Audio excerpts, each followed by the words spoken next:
In the first creation, Lucifer rebelled against God. When Lucifer rebelled against God, God judged the earth with a flood. If you notice in Genesis chapter 1, I'll show you something here. It says this. In the beginning, God created the heavens and the earth. Period. Verse 2. And the earth was without form and void.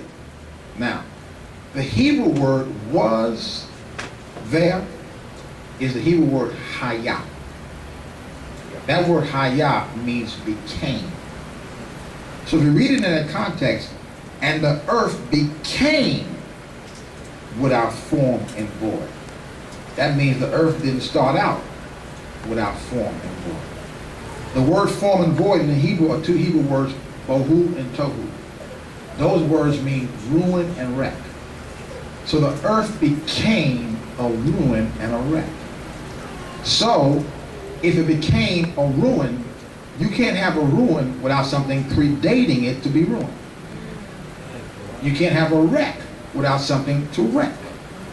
So the earth became, watch this, in Isaiah, Lord, bring this to 45.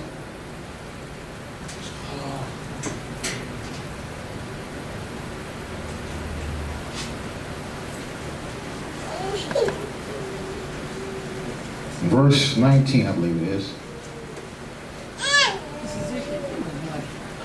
Verse 18, listen to this very carefully.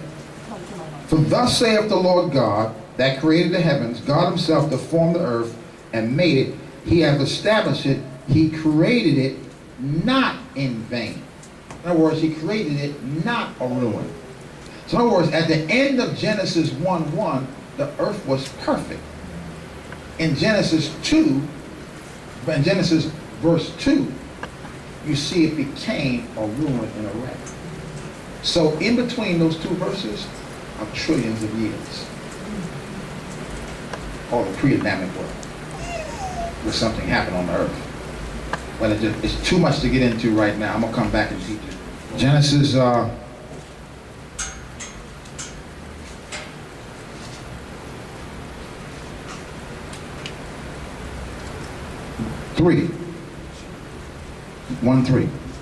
And God said, let there be light, and there was light. Now, this is a very interesting thing here. The word let and the word was come from the same word hayah, which means became, or also can be translated caused to return. And so when God said, let there be light, that was not a creative term. God was saying, let light come back.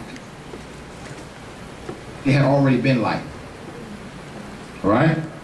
And there was light. And God saw the light, that it was good, and God had divided light from darkness. God called the light day, and so forth. Verse 6. God said, let there be a firmament in the midst of the waters. Here's what I need you to understand. Lucifer rebels against God. I'm just giving you a very short version. I'll come back and give you the details at another time. God judges the earth with a flood and an earthquake. He shuts up the sun. The earth freezes for untold trillions of years. Then God says, let there be light, right? So when God says, let there be light, what happens? The ice melts. And then God said, let there be a firmament to separate the waters that were under the firmament from the waters above it. So God, and he said he called them seas. So now all the ice melts, it creates oceans and seas, and then the other goes up into what we call the vapor water belt, or the windows of heaven. You understand that? That's the first flood. That flood is different because that flood was rebuked. It left immediately. Noah's flood took over a year to leave. Two different floods. Two different gardens.